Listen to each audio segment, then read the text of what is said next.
my slide before I start. And throughout the session, I will just off my camera lah. If you have quick Q&A later, then we'll have an interaction later on, huh? Okay.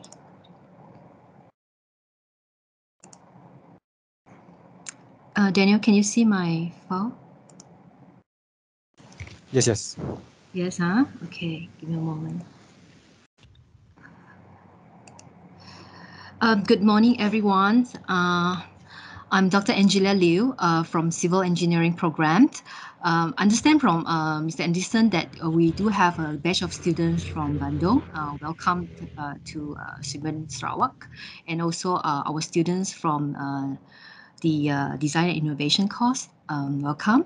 So, and I hope everyone is keeping safe and well. Thank you for joining in. Today we'll be conducting a series of talk related to career as an engineer in different engineering disciplines. I understand that we have a civil engineering discipline, robotic and mechatronics, and also mechanical engineering. So I will start with a very brief intro about myself.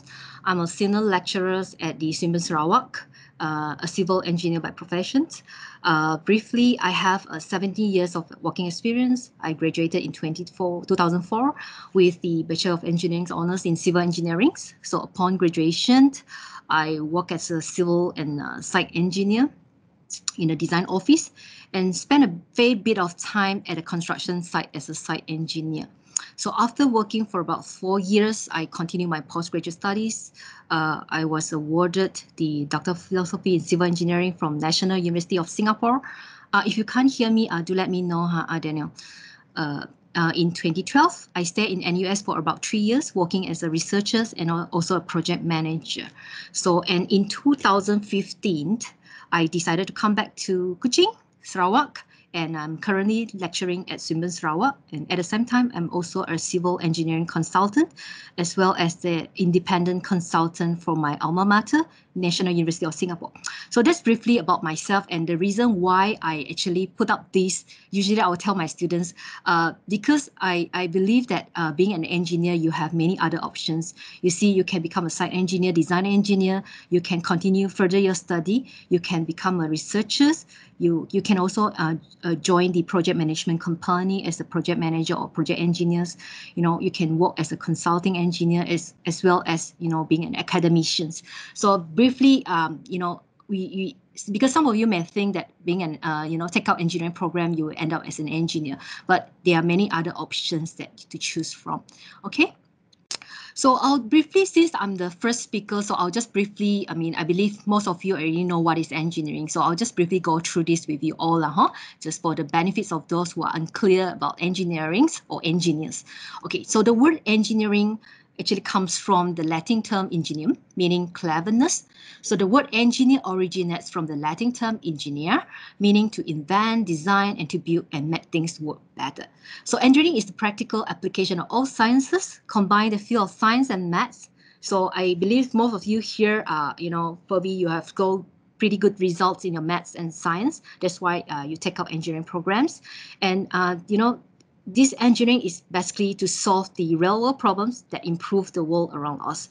So I'll just give an example on what civil engineers do. They build buildings, bridges, roads. Electronic engineer created your mobile phones. Not only that, this is just an example. Chemical engineers make paper, textile, jeans, colored, all the things that we use. I believe there are many chemicals engineering program students here. And also mechanical engineers provide heating, air conditioning in the building, etc. So later on, our lecturers will give you more ideas about what this engineering is about. All right. So let's look at the four major branches in engineering. Why am I talking about these four? Because these are actually one of the oldest and also one of the major branch in engineering. So we have civil engineering, we have chemical, electrical, and mechanical engineering. Of course, there are many other areas of specializations, such as what Dr. Tay is going to present later on, robotics, mechatronics, and well, whichever discipline, the engineering is all about solving problems and process and analytical mind. Okay. So I'll be covering topic on civil engineering and career as a civil engineer. I think some of you here, because you're in your first year, so you're unsure which engineering discipline to take up. So we are here to actually brief you on what are the subjects that you're going to take throughout the civil engineering program or other engineering disciplines. Okay, so basically the civil engineering is everything, I would say, is everything you see that has been built around us. You can, go all the way to 4,500 years ago, the Egyptian pyramid, to 2,500 years ago, the Great Wall of China, to the world's tallest building we have today. So civil engineering has a long and impressive history. It's one of the oldest engineering disciplines in the history. So it encompasses a variety of sub-discipline and jobs. So when you take up civil engineering discipline, basically you are also being exposed to structural engineering, environmental engineering, water resources, geotechnical, construction and transportation engineering. So it focuses on design, construction, maintenance and operation of a project, from multi-story building, bridges, tunnel, water system, road and traffic system, all the way to the foundation support and many more. All right, so let's look at some of the engineering marvels. So we have Three Gorges Dam, the largest dam in the world, Hong Kong Zhuhai Macau Bridge, which is I would say, is the world's longest sea bridge. Okay, Kansai Airport, world's first offshore airport built on a completely man-made island, and of course our Petronas Twin Towers, the Malaysian national pride, tallest building in the world from 1998 to 2004, before it was surpassed by Taipei 101. Okay, so these are some of the civil engineering marvels. So if you take up civil engineering discipline, what would be the sub-discipline that will be taught, or something that you need to know before you complete your engineering degree programs? So we have this sub-discipline here. We have structural engineering, geotechnical engineering, we have water resources engineering, transportation engineering. Of course, this is not the only engineering subjects that you're going to take in your degree program. We do teach you construction engineering. We have environmental engineering, coastal engineering, material engineering, surveying, and remote sensing. So these are part of the subject that will be taught in civil engineering program.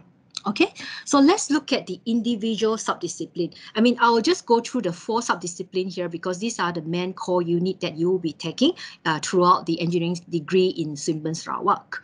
Okay, so for structural engineering, we are talking about, you got to know on the calculation and understanding of the forces, strength, stability within the structures. Example, the bridges, building, etc. So this particular subject involves a lot of maths and physics. So you need to analyze and design a structure that will safely bear the estimated load calculated from your design.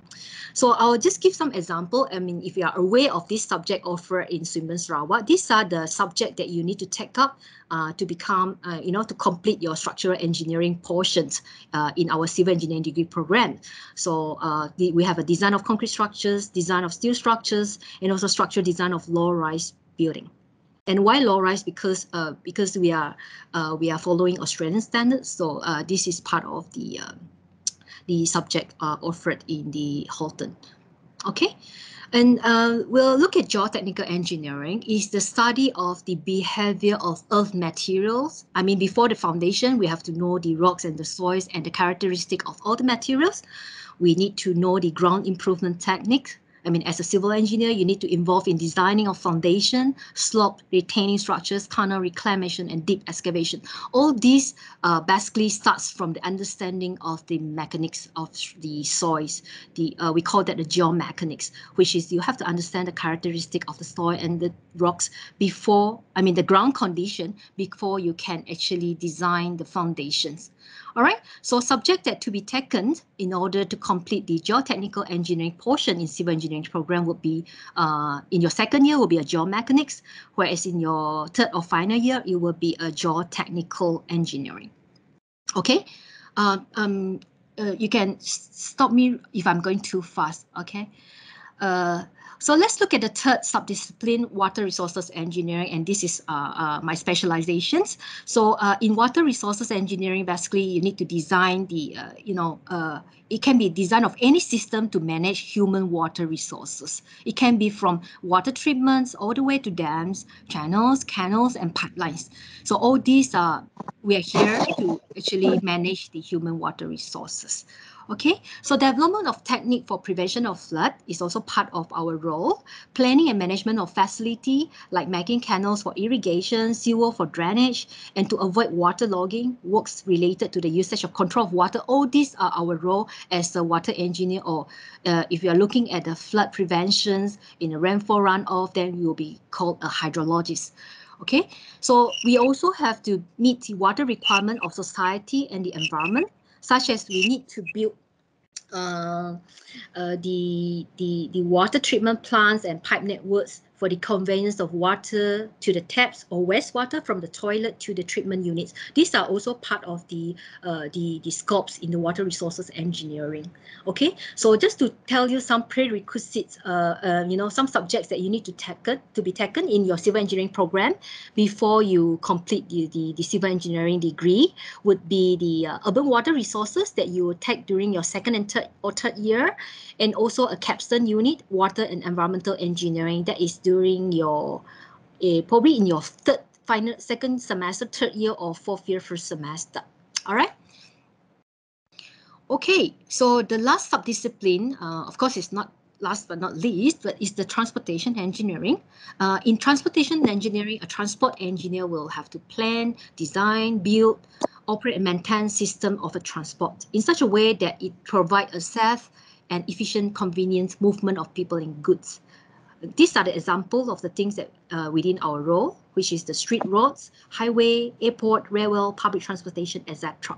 So in case of there's a new development, I'm just giving you an example. So the transport engineers will have to come in to study the new developments and the impact of the existing traffic.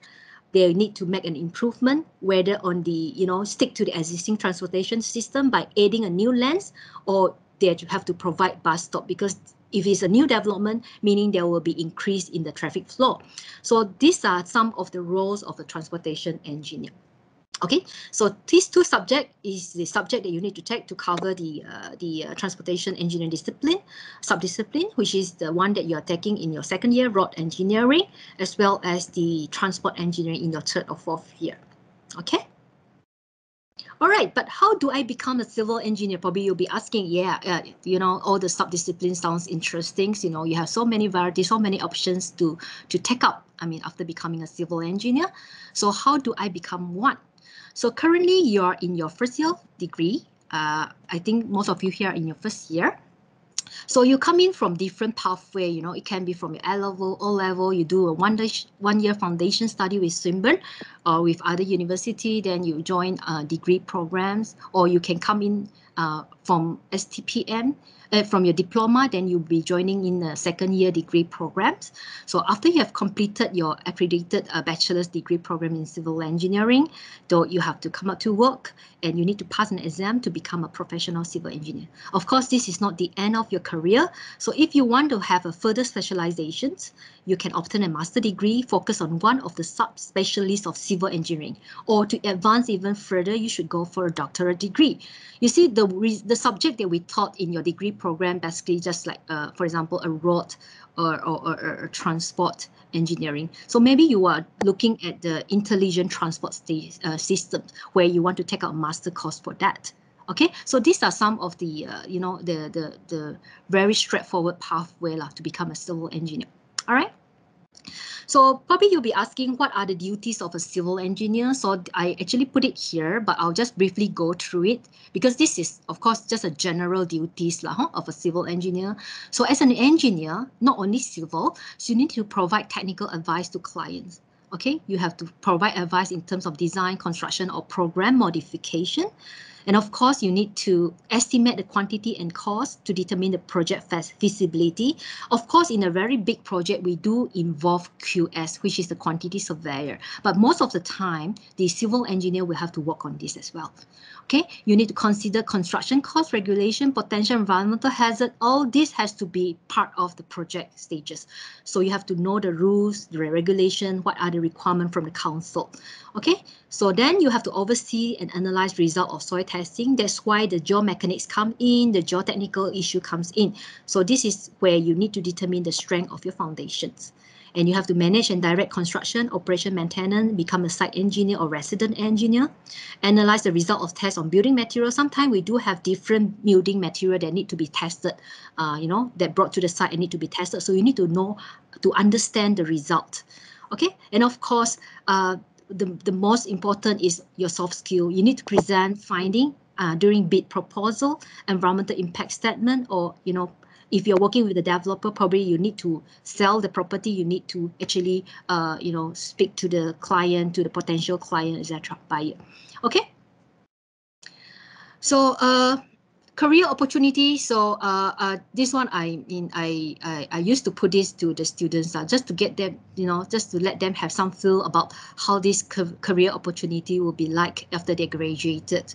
So, I put up this. Malaysia needs about 500,000 scientists and engineers by 2020.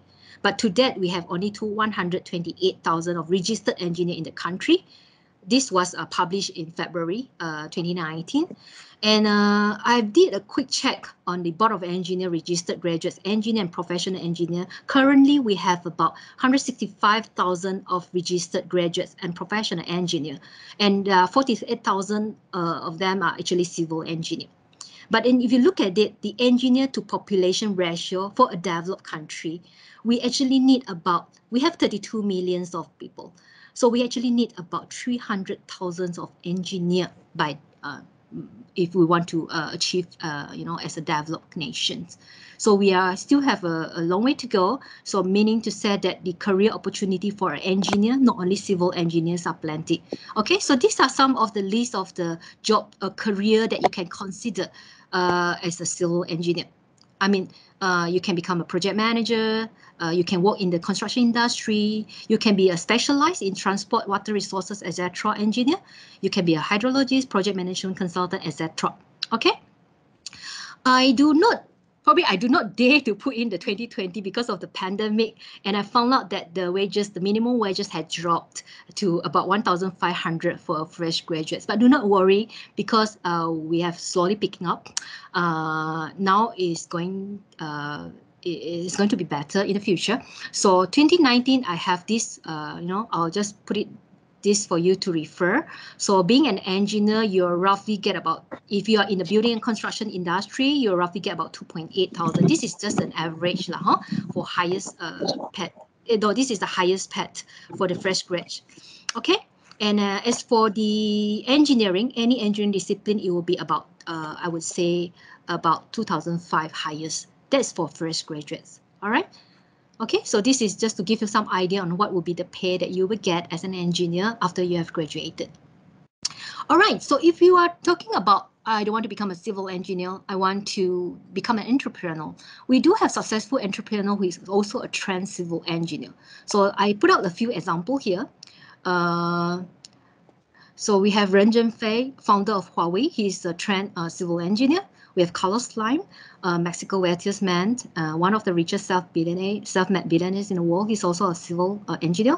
And these two brothers, Walter and Thomas Court, Sun Hung Kai Properties, they are the Hong Kong largest real estate developer. They are also a trained engineer. So something close to our hearts, successful entrepreneur in Malaysia, who is also a trained civil engineer, Tan Sri Dr. Francis Yeo. He's the managing director of YTL Group of Company. He's a trained civil engineer, as well as the Gamuna Group's managing director, Dato' Lim Yun Lin. He's also a civil engineer. And other notable civil engineers in Malaysia will be Dato' Sri Ayah Dr. Wee Ka Siong. He's a transport minister, and his PhD is also in transport engineering. So, so I put out this link for you. I'll share in the group later because I do not have time to play it. Probably later on you guys can take a look. This is a very interesting entrepreneurship about civil, not only civil, but all engineering. Okay, so if you are asking about civil engineering profession in the post COVID era, so do not worry, because engineers will still be needed even after this COVID thingy in the post COVID-19 era, but it will be still in high demand. So for now, you guys, I mean, you're in your first year, or those in your fourth year or third year, please equip yourself with some of these skill sets, because COVID-19 has bring a very positive change in the construction industry. Then we have to fully embrace implementing digital software into our working practices. Okay, and engineering design led by the those towards IR 4.0 or 3D simulation has to be part of your skill set now. Okay, especially building information modeling, which presented an ideal development power for innovative applications during the COVID-19 pandemic. And we're going to replace hard copies of drawing with the digital copies. And this digital transformation, it will be a new normal in architectural, engineering, and construction industry. So make sure that you are fully equipped with all these skill sets to be competitive in the post-COVID-19 era. Okay, thank you.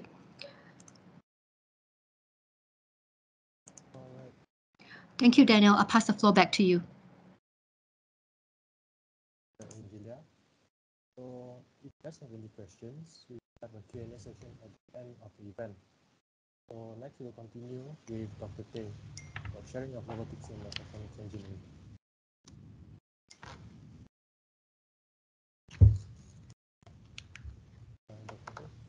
Yep, I can hear you. Yep, the voice is a little bit soft. Sorry. My bad. Hello, good morning, everyone. Although it's almost noon time already. Yep. Before that, I think I would like to share the slide first.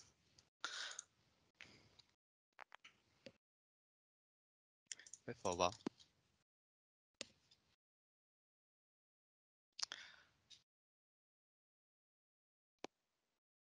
All right. Good morning, everyone. I'm Dr. Teh. I actually currently holding the position of IEM-SSSS Vice Chair, the graduate and student sections. Okay, and currently I actually a lecturer under the robotics and mechatronics. I actually a member from IEM, IEEE, and MBOTS. Okay. I think today I'm going to talk about what is actually robotics and mechatronics engineering. Okay, I will give you the brief idea what is this about. And then if you want to become the mechatronics and robotics engineer, you can actually take into the considerations. Okay, so what is actually a mechatronics? Why that is very important? It's because of the mechatronics actually contribute the developments of the new technology. Okay, currently we have the Industrial 4.0, we have the IoT application, all this. It must be actually there's some part, some area must have a mechatronics engineer involvement, which means you need to actually have the automation process. Okay, and then we also good practice in the industry. We always encourage the innovations in the product, that we always enhance the process of a technology over the time. Okay, it also open the way of the specialization in the several important fields such as farming, medical, astronautics, chemistry, and information technology. So, for example, nowadays the farming, the conventional farming, we are asking the human to do the farming, or we are actually using a hydroponic way to do the farming. But nowadays we want it to save time. We want to have more accurate result. That's why we prefer to ask a robot to get involved, or we design the mechatronic system to create the automation for that, so that the human can save time. At the same time, the product that produced from the farming will be more nutrition in the veggie, and it will look much better compared with a human farming. And we also can far distance to control a robot that is actually doing the surgery or this. This is a current developing technology that we involve with different applications. All the technology actually have a mechatronics discipline involvement, which means the human need to actually control the robots from the far away distance, or he need to write the code to create the automations of the machines. Okay, So why you need to be why you want to become the mechatronics engineer? Basically, as a mechatronic engineer, you actually learn about the multidisciplinary skill. So it's a combination of the mechanical and also the electronic discipline. So you have the knowledge from both sides. But of course, I will not say you are having the knowledge of electrical because mechatronics engineer most likely they will be focusing on the low power applications. And this multidisciplinary skill will give you the knowledge to solve the complex engineering problem because in the end you're going to design a solution to solve the problems, and all those multidisciplinary skills will come in to help you to build that solutions. Okay, so being a mechatronics engineer, you actually involved with different fields such as mechanical field, electronic field, and you also need to learn about the programming as well. So combination of all this, you will actually forming a system to solve the applications. So that is a targeted problem that we aim to solve for the mechatronics engineer. And it also have a very high impact job because we expecting the industry is growing every year and the technology is keep on changing. Okay, we're going to lead to more automations in our machine design.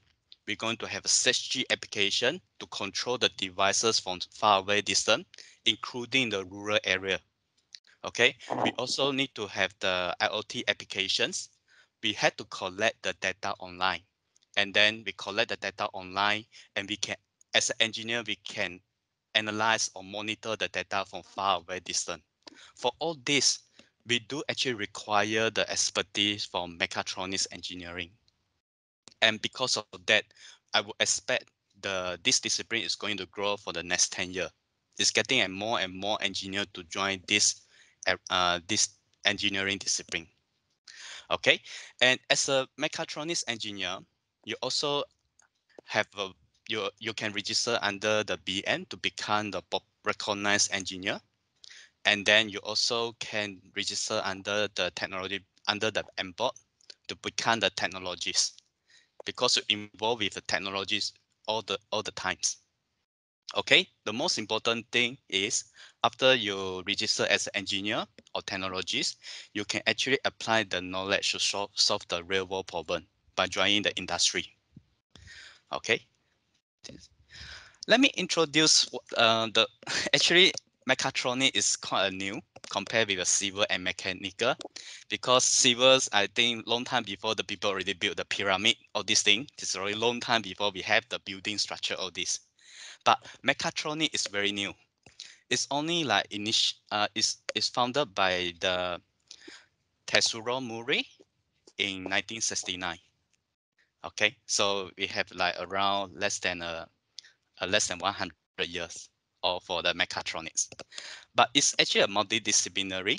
It's a combination of the mechanical, electronics, and computer engineering. So we learn about the material, the component that we use to build the structure of a robot. We do need to know the electronic component as well, how to design the circuit of this thing to make the robot to move. And we also need to know how to write the program to make the correct decision for the robots. That's why all these multidisciplinary combined together, we call it as mechatronics. Mecha stands for mechanical, tronics stands for electronics. It's a combination of these two. And it was found by this senior engineer, and it was a trademark in the company. But now it's released to the public. So now the public can use this term. And it's a proper engineering discipline nowadays. Okay, last time the people can refer the mechatronics involved as an electromechanical system. Okay, but it's not very accurate because electromechanical system is this area is a combination of electronic system and mechanical system. But nowadays we get more involved with the digital data. We had to solve the problem online, going to the cloud there, collect the data, perform the analysis or control the robot from far away distance. That's why we have more involvement with the computer. That's why last time, yes, you can call it as a mechatro, the electromechanics, but nowadays it's more tends to the computer side. So we use a proper term, which is mechatronics. And also, we also can refer the mechatronics as control and automation engineering, because it's all the implementation is referred to the automation system, automated system.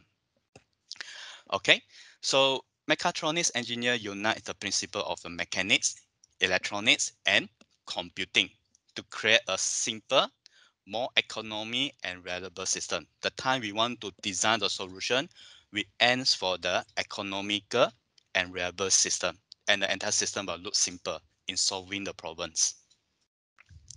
And these are the possible application for the mechatronics engineering. So first, is machine visions, servo mechanics. So it's controlling the small mechanism by using the actuator. And sensing and control system, we sense the value from the environments and we control the system. It's kind of like automated process. And in the car system, we also have the anti-lock braking, controlling the steering, all those automatic system. Nowadays, the car industry, the car they produce is getting smarter and smarter. Okay, so they can understand the human input. So all those things are actually related to mechatronics applications. And of course, the building automations, we want to enter the building itself will respond to the user input. All these things are actually also related to the mechatronics. And we also have a computer machine control. We control the machine from far away distance, or there's some automated process involved. We also, the most important one is a manufacturing system. So as an engineer, we need to know how to control the machine in the factory. So the time we control them, we need the mechatronics engineer to get inside to program the machine. At the same time, we can also do the maintenance to check whether certain part of the machine is not working, because we have electronics knowledge for that as well. The other thing is actually the microcontroller PLC. We can actually implement a standalone system for the application itself. So we had to make use of the microcontroller or PLC to make the decision based on the sensor reading. Sensor is kind of like devices that sensing the environments. Like for example, the temperature, the brightness of a light, all these things. Based on all those captured information, the system, the microcontroller itself will respond by controlling the motor, by controlling, let's say, controlling the aircon to control the temperature. Sensor read the temperature drop to a certain value, then the microcontroller make the decision to control, to switch on the aircon in the room to actually cool down the entire room. Okay, so we call the entire discipline name is called robotics and mechatronics. So we had two. I think there's some noise behind. Anyone just switch on the mic or something? Is it okay? Yep. Thank you. All right. So we had two major components: is robotics and mechatronics. So I would like to talk about robotics first. Robotics is kind of like a design a suitable robots for the application. So the robotics is dealing to the design, constructions, and operation and the use of the robot. So we are actually, as an engineer, we need to design a robot to solve the application's problems. And as well as a computer system for their control, sensory, and feedback. So most likely it's a kind of like a moving robot that helping the user to solve the real problems. And usually the robots itself will actually replicate the human actions, will be used to replace the humans in working. Okay, so usually this is the purpose of a robot. But sometimes we replace a human is because for the dangerous environments, like you're going to the firefighting, we might not need to have a fireman for doing that. We can actually ask a robot to do it. Or you want to go to some area that are actually too dangerous, less oxygens. There is not much oxygen in this area, then you can send a robot in. Okay, so robot technology can help human to solve a lot of problems. And it also can replicate the human actions in terms of moving a certain components from certain object from one side to the other side. Okay, and yep, there's many different type of environments like the explosion, underwater, or in space or high heat. All this require the robot to take the action. So as a mechatronic engineer, they were involved with the design, construction, and operation of the robot. And depend on the situation that we are facing, we select the right type of material to build the robot, and we program it. And it can help us to encounter all those dangerous environment situations. Like for example, in real application in pyramid, because of they want to explore what is inside the pyramid. That's why they send in a robot. And robot can actually capture the image inside the certain tunnel or something, secret tunnel, to explore the secret inside the pyramid. Yeah, that's one of the application. It can go underwater to explore what is actually under the water, like searching the metal or searching the material or something. So it can be underwater robots. For the firefighting, it can be just like spreading the water or trying to control to see whether there's a human inside the house or something. You can always use a robot to do that. Yeah, and robot can fly as well. It can fly to the certain height and observe what is happening to the entire area. Human, you have to stand there to observe. So sometimes robot is better than the humans. Okay, in history, the first time we have the first robot in our history is supposed to be 1948. And the first time they actually implement it, this is a concept. We have a robot is 1948. The first time they implement it is 1961. And this robot is just doing a simple dice casting machine. So we actually collecting the hot metal and try to stack them out. Just do a simple operation. You can imagine it was quite big. It's almost an entire room size of the robot, including the computer, because computer already take half of the room. And the robot itself, you just need to operate them just to do a simple operations, just to lift out the whole piece of metal only. And nowadays, we are actually having much better robots because we can actually have more degree of freedoms. We can carry even higher temperature objects. That's why those robots can get involved with the industry applications. So robotic aspect, well, it's kind of like a mechanical construction to form a shape to design to achieve a particular task. Every robot that you design must serve for a certain purpose. Depend on the applications, then you design the solution for it. And the robot itself have the electrical or electronics component, which use to power and control the machinery. So you have you want to let the robot to move, you need to see your application site. How heavy is the object? What is the environment? Then based on that, you select the suitable electronic component. If you want to implement the robot and put the robot under the water, then you need to be waterproof, right? For the electronic circuit or this thing. So as a robotics engineer, you need to take this as a consideration. And the most important thing, you need to have some level of computer programming codes. So if you want to become a robotics engineer, unavailable, you need to have some skill with the programming. Okay, you need to write a simple program to read the sensor value, and based on the sensor reading, you control the robots. And of course, we involve with the machine intelligence. So nowadays, the robot is getting smarter and smarter. Not only solving a simple application like this, we also need an AI to help us to identify the object, to identify the human, to identify a certain pattern. So it involves with learning.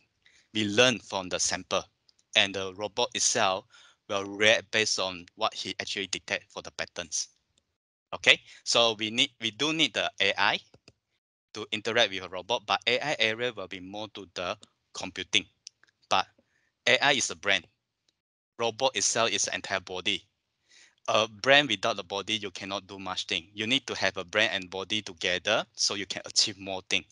So that's why the robot always come with the artificial intelligence to, to interact with their environments and try to solve the problems.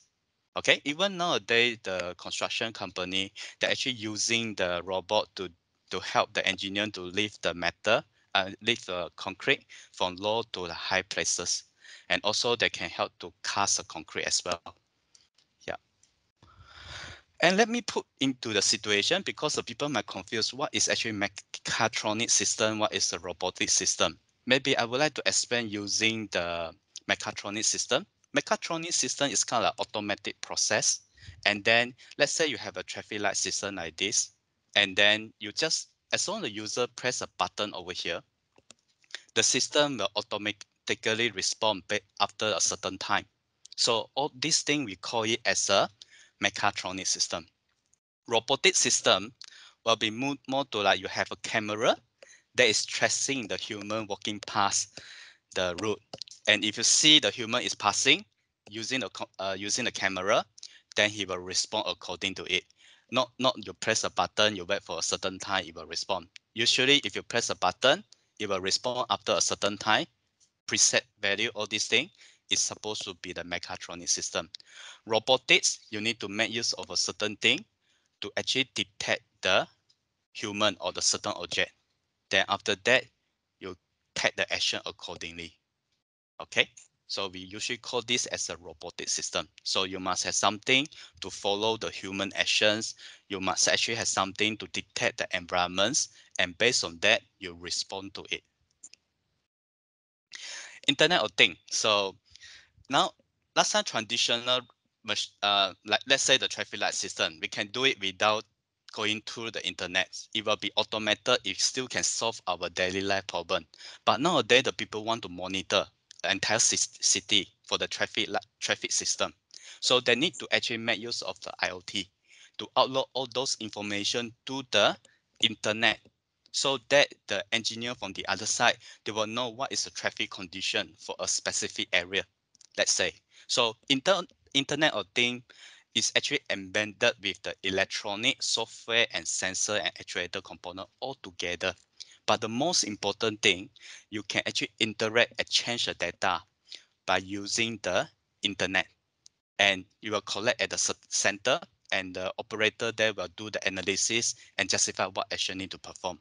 Not only for the traffic system, you can actually far away control the robot at home for the manufacturing process. As long as you have a camera can fit in the informations, then as an operator that working at home, he still be able to control the devices, and the machine in the factory is still working perfectly. You also can use it for the home automation as well. So Internet of Things made the entire thing become possible. But as if you only work on the IT discipline, which means you only work with the software design or the interface design of the mobile phone. But if you want to go into the actual actions, you need to actually involve with a mechatronics engineering. All right. Okay, so mechatronics versus computer science. So mechatronics is a proper engineering degree. So you can register as a proper engineer. You also can be the technologies for involving with different technologies of the applications.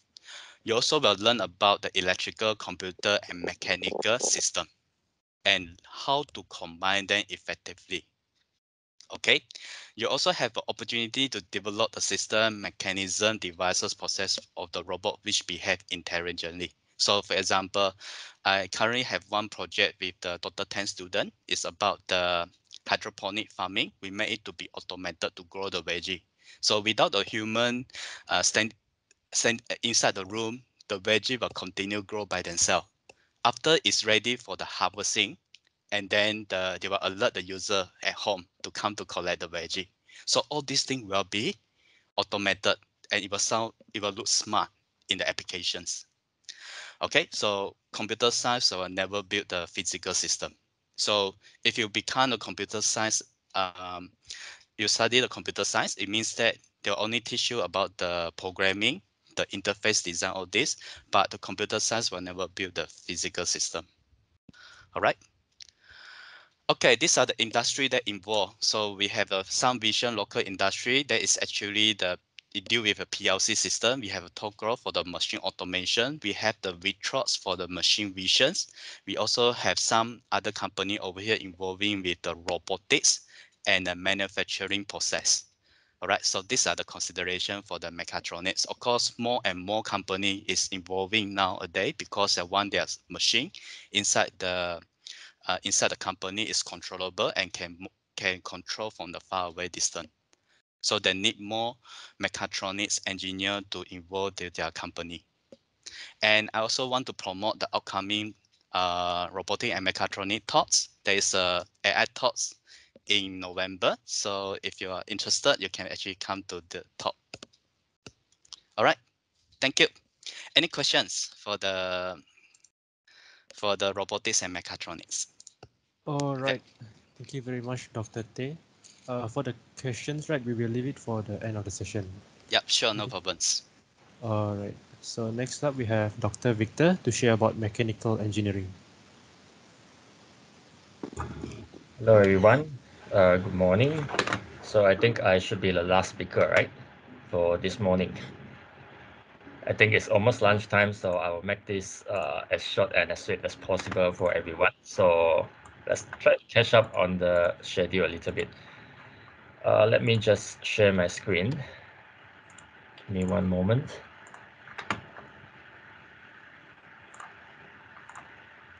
All right, Daniel, can you see the screen? Yes, yes. I hope it's clear to everyone also. So again, my slot will be talking about mechanical engineering. So I'm going to give a brief overview on what is mechanical engineering and what do you expect from this field of study. Okay, so my name is Victor. I'm currently a lecturer and also the acting course coordinator for mechanical engineering in Swinburne University. I'm also the IEM Young Engineer Section chairman since 2019, so should be until end of this term. And yeah, so that's a brief introduction about me. And just so you're wondering, also, I finished my degree in 2010 in Swinburne University. And later, I worked as a project engineer for about 3 years plus before I continued my studies in Swinburne University for my PhD, in which I was conferred the degree in 2017. Right. So that's a little bit about me. Now, some of the common questions I think most of you, especially as a first year, will have is which discipline of engineering that you should be choosing especially after you complete your first year of common units, you still have a chance to really make up your mind which direction you want to go. So in Swinburne, there are basically five disciplines that are on offer, and you have heard about two of them earlier from Dr. Angela and also Dr. Tay, so I won't go through this again. What I'm going to cover is only just for mechanical engineering. And the second question, I think, is which direction do you want to go in the future, whether you want to join the industry, whether you want to continue in academic, or maybe you want to embark on entrepreneurship, start your own company, do your own business, or etc. Now, which direction you are going in the future, it doesn't depends on the discipline that you choose. Whichever discipline that you are going to choose later will not affect which direction you are going in the future. It can be still any one of these, but the most important thing is you need to know what is your passion and what is your interest when it comes to engineering. Do you like to deal with civil structural stuff? Do you like to deal with fluid or material stuff? Or you like to play with electricity, as kids always do? And or you want to play with robotics, controls, IoT and stuff, or you like to create something out of nothing, then you may want to consider chemical engineering, for example. Okay, so my point here is that whichever discipline that you choose after this, it will not affect the direction that you are going in the future. Probably it's just going to be the field that you are going to be in. Probably you want to be in design, you want to be in you want to do design, you want to do research, you want to do business management, etc. Okay, that's I'll go through this briefly since we are a little bit short on time. Who are engineers basically is already covered. Engineers are basically problem solvers. So make sure that you like to solve problems if you are in engineering, because that's what engineers are meant to do. Okay, we see problems and we usually see problems wherever we go. And the main important point here is we try to find solutions to it. Okay, so again, another thing is nowadays we talk about being multidisciplinary, working in multidisciplinary groups. So there is an expansion to the definition of engineers. That is, engineers are basically creative and also collaborative problem solvers, such that whichever fields that you are in, whether you are from the civil engineering field or mechanical engineering field or electrical engineering field, you might end up working together in a project that requires expertise across all the different disciplines. Okay, this is a classic example of how uh, different engineers have different perspective to a problem. Okay, so who are mechanical engineers? Our main point for today. I think many of you, especially if you are dealing with engineering, you would have seen this comic before. So this is what an overview of what mechanical engineers do. We deal with automotive, we deal with anything that moves, anything that deals with mechanism and machines. Okay.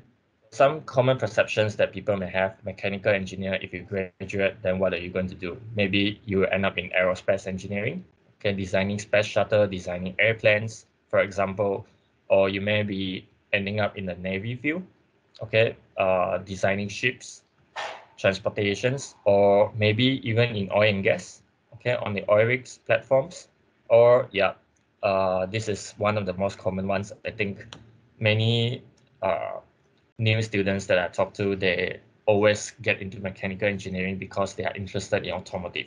Now, all these are basically covered. Okay, the engineering program that you are enrolled into is going to be a very general program.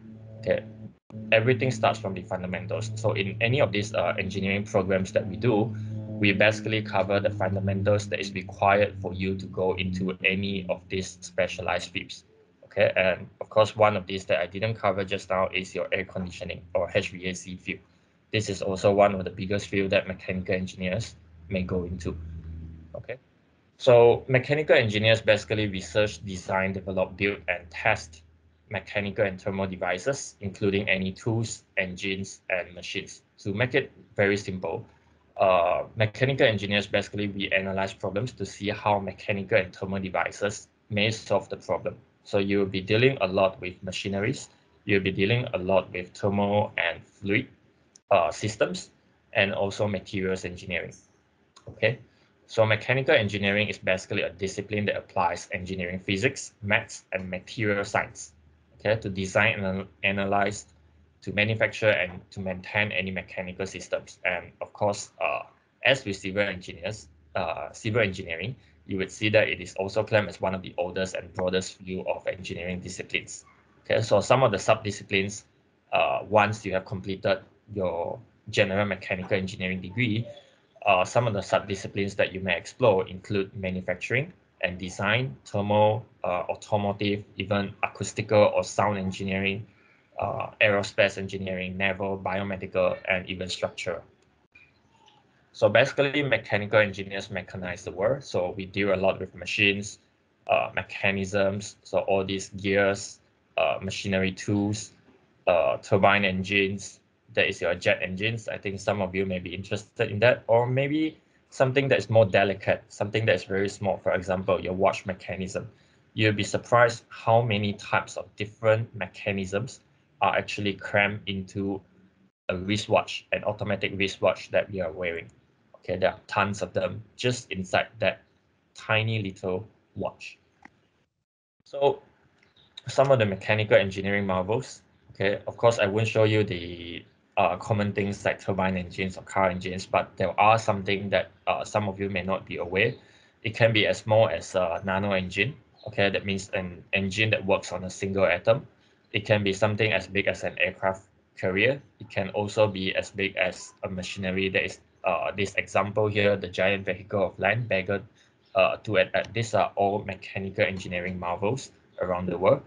And if we are talking about nano engine, for example, you are basically going to look into some fundamental physics in order to get it to work. So it can be very small nano engine that's quantum physics or solid state physics field, or it can be something as big as a bagger or as big as a aircraft carrier where you are going to work in a huge team in order to realize it. So some of the areas of interest for mechanical engineers, I will briefly go through all this quickly. The first one is biomedical and engineering fluid mechanics. Basically, in this kind of field, you can be designing designing things based on fluid mechanics principles. It can be wind turbine, okay, for a big application, or it can be something as small as a mechanical heart or prosthetics arms or legs or limbs. For example, these are related to biomedical and engineering fluid mechanics. or it can be combustion and environment. For example, the combustion engine. Nowadays, we talk about having sustainable design, having greener engine, cleaner combustion. So these are also an area of interest. And another one is the ground vehicle system. Okay, you may be designing environmental friendly vehicles. That means it has to be efficient in terms of aerodynamics, or it has to be basically just working or operating on alternatively fueled power systems such as electric drives. Okay, these are related to ground vehicle system. Or you may be involved in heat transfer, thermodynamic, and energy systems. So this may be your centralized air conditioning system, as shown in the picture on the left. It may be a power plant, such as a coal fire plant, for example. Or you may also end up in another field, that is the manufacturing field. So in manufacturing field, you may be involved in material studies, you may be involved in computer-aided design, such as designing a car, designing a plane, or you may be involved in improving manufacturing processes. These are all possible with mechanical engineering. Or you may be involved in mechanical design, the designing of any mechanical systems, pumping systems, gears, okay, anything that moves basically. And you may also be involved in system dynamics and control, for example, controls of your building or indoor environment, such as your lighting, your air conditioning, or having an integrated control systems that cover your entire building management. Or you may be dealing with vibration systems, okay, vibration and damping. And lastly, you may also be involved in transportation systems. Now, transportation, first look at it, of course, we would think that it is civil related, but at the end of the day, remember there are also services involved. There are also planning, design, operation, maintenance involved, which requires the input and expertise of mechanical engineers. Okay. All in all, in terms of careers in engineering, you may end up doing all the different types of things. You may end up doing purely engineering design, manufacturing, construction. For example, you may also end up doing R&D to better or to create new products. You may end up also in consultancies, okay, especially in terms of building services or product design. You may also end up working for utility companies such as SCB, Kuching Water Board, or in civil service, armed forces, government agencies, or one of the most common field is actually in terms of sales as well. Okay, so examples of a roles of a mechanical engineer, you may end up doing design. So in this case, the skills that you require is CAD, computer-aided design skills, or computer-aided engineering skills. You may end up doing in production, dealing with production. So in this case, you may want to brush up your skills in industrial engineering, mechatronics and production, and operation management. Okay. Or you may end up doing maintenance, in which it requires you to have more skills, more polished skills in machine design, engineering systems, control and instrumentation. Okay. Or you may end up doing sales and others. Okay, so this one, definitely you need to know your Microsoft Office skills. You also need to know some modeling skills. You need to learn how to project, how to forecast your sales and the needs and demands of the market. Or you may end up in planning. So this one, you may end up doing project management, for example. And alternatively, if you like to have all these roles, you may end up in entrepreneurship. Okay, this one you may end up having to cover most of the roles, especially in the beginning. But this is just a general overview of what are the skills that you will need to develop along the way. So linking this back to your study, in your 4 years of degree study, as I mentioned before, what you are going to do is you are going to start off with all the fundamentals. So the most important thing, since you are already registered as an engineering student, the most important thing for you is your physics and maths. You need to be strong in your physics and mathematics. If you are not quite there, if you feel you're not quite there, make sure you brush it up over your first 2 years of your degree, okay, before you move into advanced calculations later. Now, other than that, in mechanical engineering, the fundamentals that we are going to cover includes material and manufacturing science. Okay, that means you are going to study the behavior of materials and some of the basic fundamental manufacturing processes. And we are also going to look at thermodynamics, heat and mass transfer. Okay, basically heat in, work in, these kind of things. And we are also going to explore fluid mechanics, machine dynamics, control systems, static analysis, and engineering management. One of the unit that's often overlooked by students. It is actually a very important unit, especially for your career growth later. And next thing I'm going to talk about is question that some of us may ask. Do I have what it takes to be an engineer in the future? Okay, so if you want to ensure that you are prepared for the real world engineering in the future, make sure you have all these skills over here. First thing is, of course, your technical skills, the things that you learn from your university, and the ability to think on your feet and to solve any kind of problems. Second, to ability under pressure, and then to solve problems, you need to be creative and innovative, good interpersonal skills and communication skills. And another important criteria is commercial awareness. Okay. And lastly is about teamwork. Okay, we are going to work in a team. All the projects are going to be requiring working in a team to solve in the future, especially multidisciplinary teams. So lastly, the most important question you have to ask yourself is, do you have the passion or interest? Because you are going to go through this for the next 4 years. Upon graduation, if you are going to be in the field of engineering, you are going to be in it for a long time. Of course, it's not to say that it's not possible for you to switch fields in the future. It is also possible, but that really depends on your passion and interest along the way. Now, just remember also the degree prepares you for the future. The most important thing that you are going to learn, at least to myself, is the ability to learn and to work together. All right. So some takeaways for everyone. Just remember that whichever field of engineering that you are taking, engineering is increasingly multidisciplinary. Okay, there is increasingly blurred lines between the different disciplines, except for the traditional roles. Okay, especially with the input of all these IoT, IR 4.0, sometimes you see the overlapping of roles. All right. So just be prepared to work with a multidisciplinary team. Okay. Some of the notable people, I won't go through this over here. If you're interested, you can always go and check with Google. It's always your best friend. Just type the notable people in mechanical engineering and you would see all these people around. So I think that's all I have. All the best to everyone. And a quote to remember is tomorrow's engineers can't solve tomorrow's problem with yesterday's thinking. Just remember, bear in mind that problems that matters are constantly evolving. So as engineering students or as engineers, it's good to always upgrade ourselves and learn along the way as well. All right. Thank you. All right, thank you very much, Dr. Victor.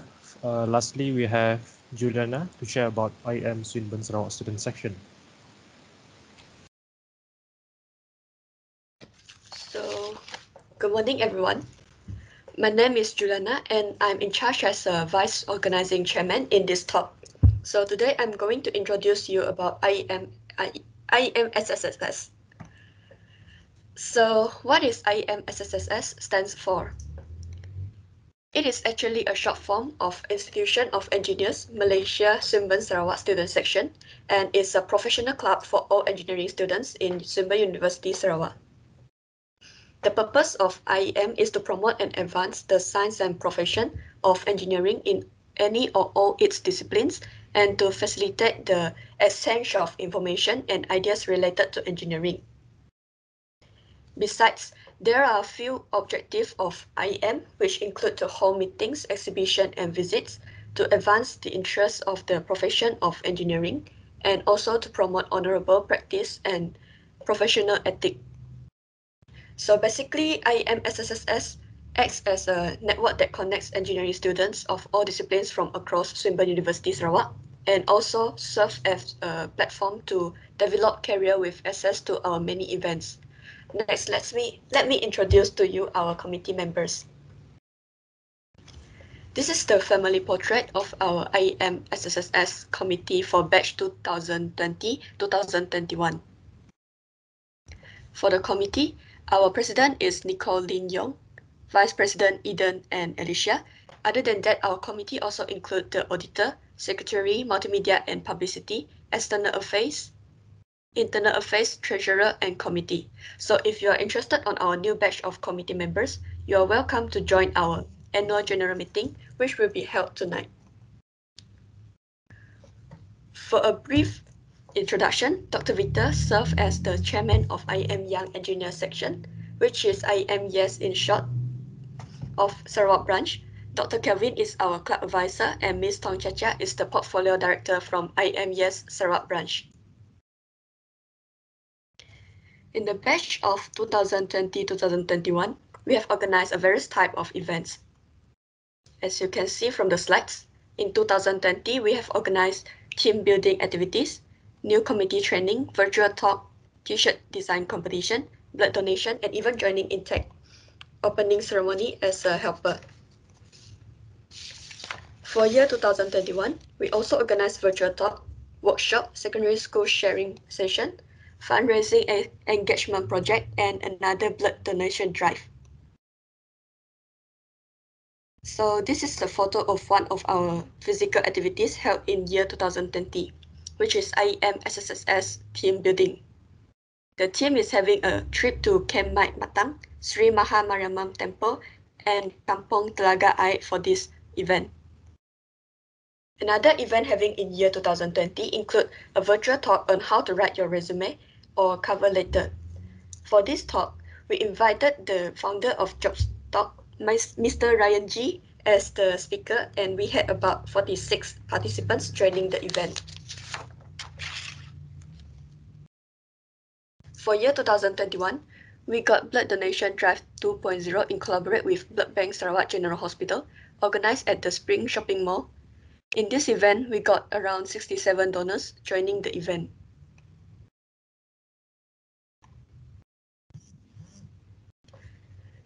In year 2021, we got a fundraising engagement project to help people in need due to the coronavirus pandemic. For this event, we found sponsorship from Ma Hong Foodstuff, SK Hardware, Yung Kong Company, and some contributed individuals. The team handed over some simple food aid and building materials to Kampong Chawan that can help the villagers in gaining basic amenities. So all of the above for our past events. Now let me show you our upcoming events, and that will be organized by the new batch of committee members. So after the meeting, we came up with a various type of interesting ideas for the events that will let students having a great opportunity to learn something new. As you can see here, we are planning to have workshop and virtual talks such as PV manufacturing, IR 4.0, internship experience sharing, and etc. Moreover, the upcoming events include a virtual visit to Swinburne, Australia, and we also plan to have a chillax session to play games with the members with the purpose of strengthening the bonds between IEM members. So that's all from me today for the introduction. For more information, please follow our Instagram and Facebook account to learn more. Okay, if you have any question, you can open your mic to speak up or type in the chat box. Thank you. All right, thank you very much, Juliana. Now will be the Q&A session. So if anyone has any questions for our speakers, you may turn on your mic or use the chat box.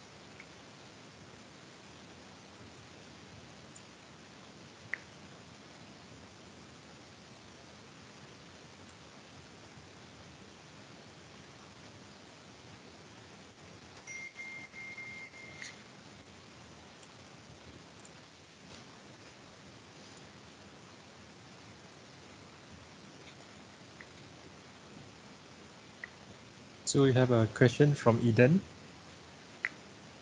Given some engineering fields are very broad, what can we do to focus and be specialized in our future career?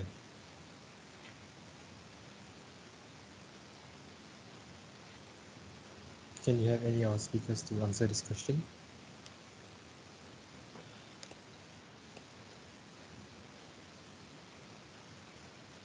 So I think if it's depend on your interest actually. The time you choose to study engineering, it means that you already have a knowledge of how to solve the problem or this thing. You will learn different type of knowledge. But the problem, the one that you aim to solve, I means maybe you have already targeted, you motivate yourself to position yourself to maybe you want to be a consultant or you want to be a developer in the future, then you should move toward to that aims. Yeah. So the engineering study you will actually explore to different type application. Like for example, you will learn about how to design a system, how to involve with the machine design, all these things. Then you will see yourself if you want to position yourself into the industry, what is the next 10 years you should develop yourself. Say maybe you like to be the one that design the solutions, then you can work in the R&D, research and developments.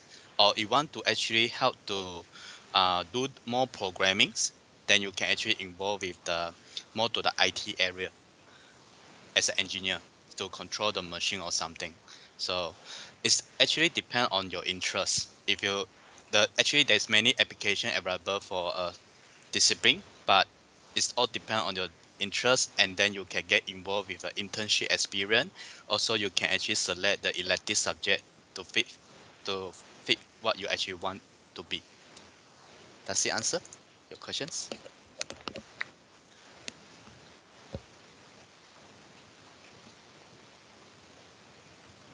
Yeah, I cannot see the meeting chat, that's why I had to ask. Okay. All right, then I'll say.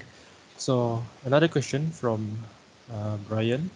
For each area of mechanical engineering, each site takes some duration of learning, or it depends. Okay, This to maybe I'll take this question, Daniel. all Brian, right. I think for mechanical engineering, right, all the fields that are covered just now, basically you are going to learn the fundamentals in your degree program. But once you have graduated, for example, and you decide to specialize in one of the fields, then you can go in-depth study into any single one of them that you are interested in. Okay, it's unlikely that you are going to cover everything in depth, especially during your degree. Most of it you will be looking at all the fundamentals, the important things that you need to know. And then after that, only after that, if you decide based on your interest or passion that you want to specialize in one field, then you are going to go in depth and you are going to look at all the details of it. And whether or not it will take a long time, that depends. Okay, depends on how in depth you go and depends on the nature of your work later. I hope that answers the question. I think during the degree you'll learn about all those fundamental and the required skill. And then after that, if you work in the industry, you can actually adopt to it. And then after that, apply to what you actually understand to adopt to the new environment for the industry. Yeah.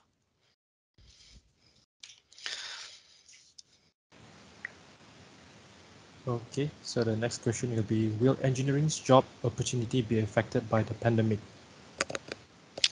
I would say it depends.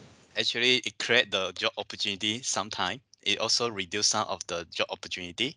Like for example, as a like actually start to have more and more industry that offer the online internship. You can work at home to help the company to design the program, and then you can actually, but the only thing you cannot involve is maybe you cannot go to the company to do to help to actually investigate the machine or something. But it will actually start to have more and more opportunity coming out, especially after many people are vaccinated. It's also depend on the government rule, law, all these things. So we will see it's getting more and more. It's coming. Not like the 2020 we have less opportunity, but now it's getting more. And I think for the mechatronics, is actually can do at home. They can actually design the solution from far distance to help company to solve problem. The only thing they cannot do is just cannot have a hands-on components. They cannot go into the company to control the robot physically, but they actually can help the company to design the solution by using the AutoCAD drawing. They can actually help to create a program, and the company inside they have a person to test it. Yeah, they actually they can work around with all these things. Don't worry about that. Even for civil, the time I do the monitoring, they actually work at home, and sometimes they just do some inspection or this thing. I don't think have much impact for nowadays. Yeah, but I'm not sure for mechanical. It should be okay, right? Yeah. I think short-term job market hit definitely is there, but once things clear up, definitely there will be new job opportunities coming up.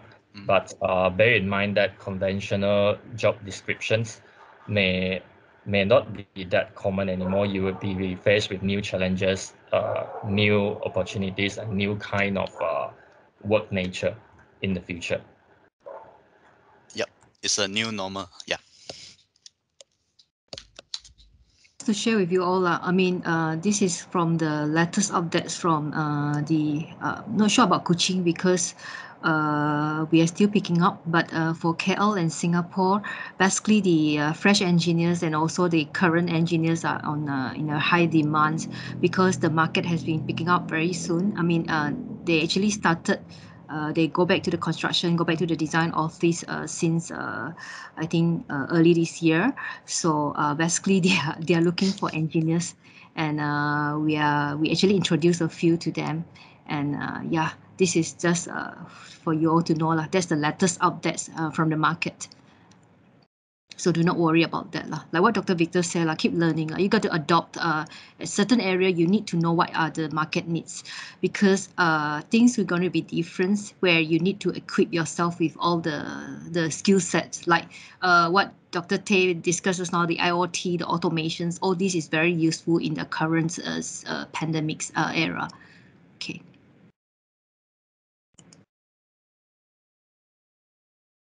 All right, that's another question. If I'm interested in transport, which would be better, mechatronics or mechanical? It depends on what you're trying to target. If you're talking about just I mean, even transportation, you also can get involved with road construction, right? I mean, it's also involved with civil.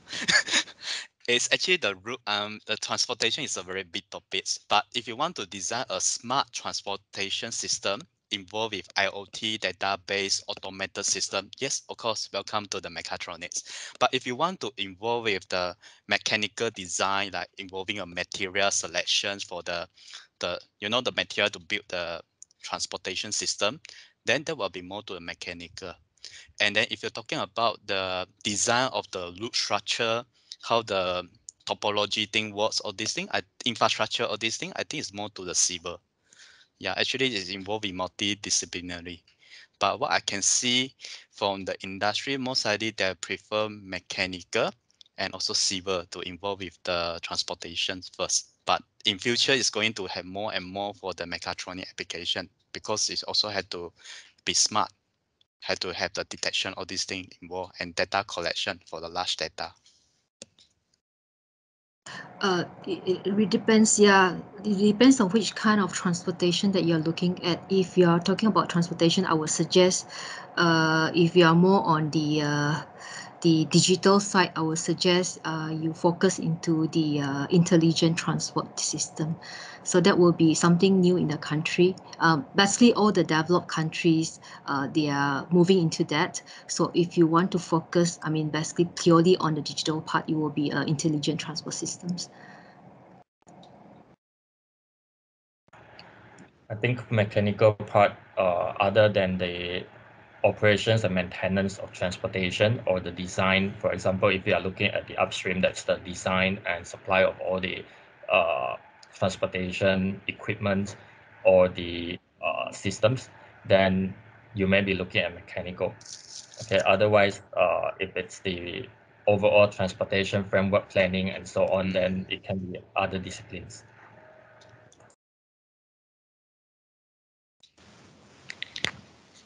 Okay.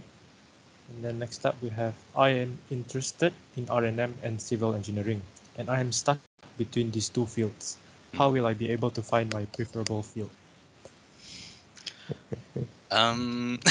It's depend on which one you like. Because if you talk about RAM, robotic and mechatronics, we are actually more to the machinery. We are designing a machine to solve the problem. So we can actually integrate the machine with a building together. And like the home automation, all this, we are based on the temperature reading, all this, we can control the environments by switching on the aircon or open the door automatically, all this. Those are the automation. But if you want to build a building, like a, a few storage building, and then also the building a bridge, all these things will be more to the civil side, I think. And also civil now is also get involving it. I mean, it's involved with the technologies as well. So for that one, that's why we have a BIM, all these thing involvements, right? Yeah. So I think it's depend on which area you are interested. If you like for the building structure, all these thing, like I want to build a bridge, I want to build a house or something. As an engineer, then of course you choose civil engineer, because the time you build the house, maybe you need a material like what you need to test the soil, you need to actually measure what material they use to build a house. And then for the mechatronic side, is more to the integration of the electronic devices to the house for the automation process. And you also can collect that data and send it to the internet, and the user can control from far away distance. So that will be mechatronics. Civil will be building a house. So I think there's a clear cut in between two disciplines, depending on which one you're interested. Yeah.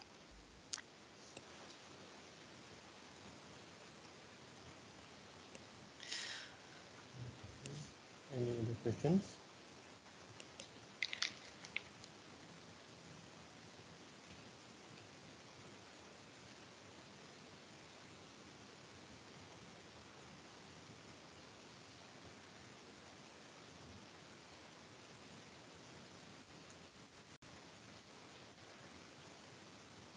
Okay, we have another question.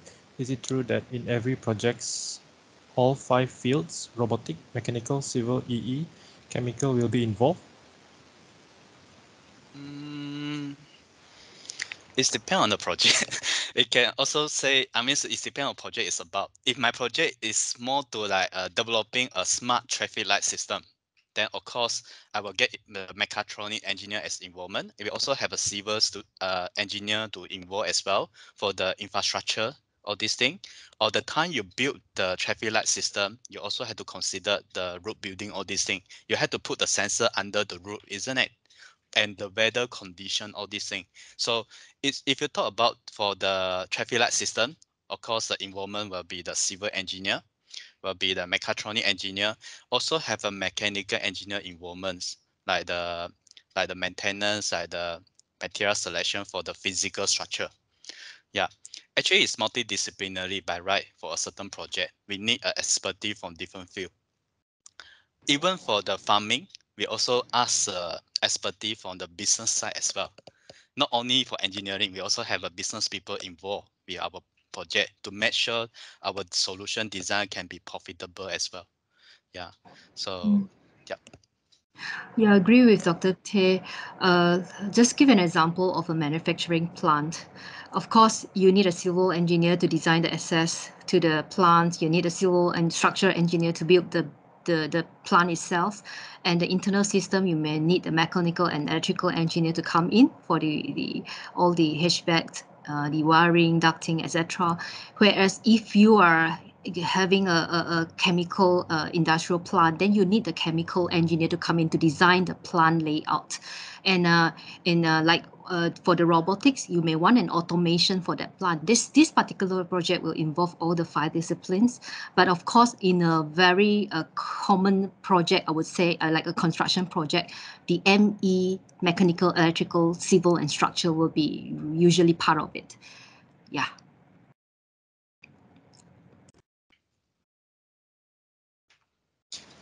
So each discipline will play their own role for the projects. So they will provide their expertise to help in solving the problem. Okay, it's just a combination for multiple discipline, but each of the discipline will contribute their own part, the expertise, to solve the problems. Next question. I'm currently in electrical and electronics, but I'm interested in the things in mechanical engineering.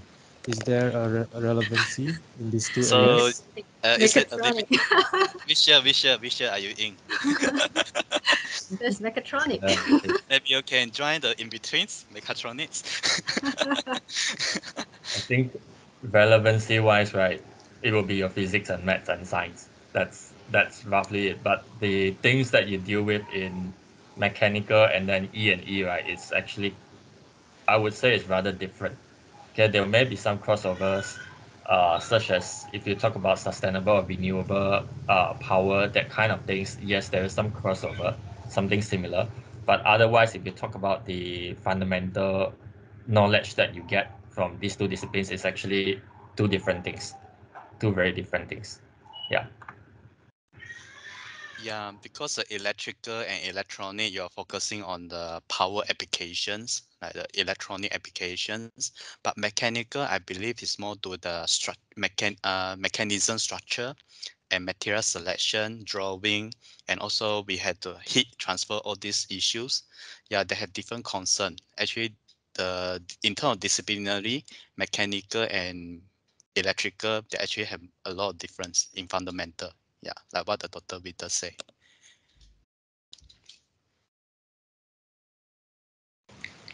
Okay, there's no more question.